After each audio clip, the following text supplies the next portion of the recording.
Looms today held a press conference on the looming strike in the engineering sector. Hundreds of metal workers from the engineering sector are likely to down tools after the unions and sector employers' minimum wage negotiations reached a stalemate last month.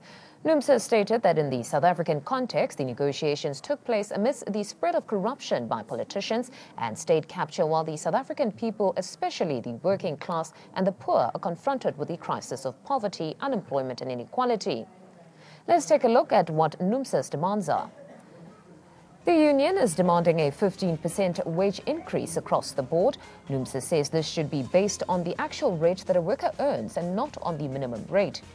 This increase should be backdated from the 1st of July 2017. This increase should also be extended to non-parties and employer associations such as the National Employers Association of South Africa and the Plastic Converters Association of South Africa. The union says employers want to implement a minimum rate of 20 Rand per hour for new entrants to the sector, while it maintains that should be 40 Rand. The South African government, including Finance Minister Malusi Gigaba, should stop being prisoners of World Economic Forum, the World Bank, the IMF, and rating agencies, and fully implement the Freedom Charter. They must address the land question and stop playing with concept and get serious about radical economic transformation. They need to take firm measures to affirm black African majority who are economically marginalized and dispossessed in the economy.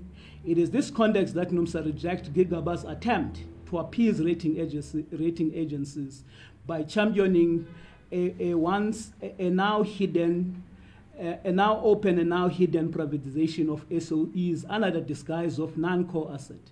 As a result, you wake up one morning, Thabo Mbeki, who is responsible for the mass of poverty, unemployment, and inequality, suddenly when he wakes up, he appears to be a hero, when in fact they have failed to alter the structure of South African economy.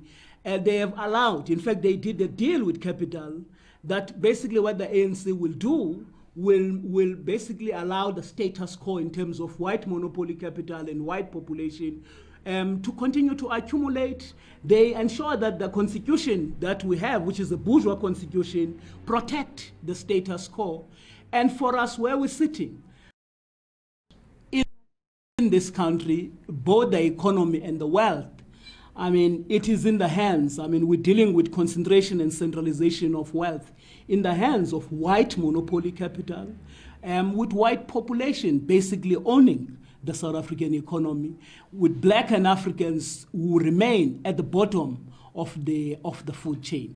We remain firm that the Reserve Bank should have been nationalized long time ago, and that its failed hot pursuit of inflation targeting should have been stopped.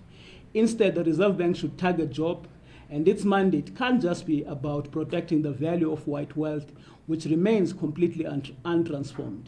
It should also cut high interest rates that are militating against manufacturing and industrialization.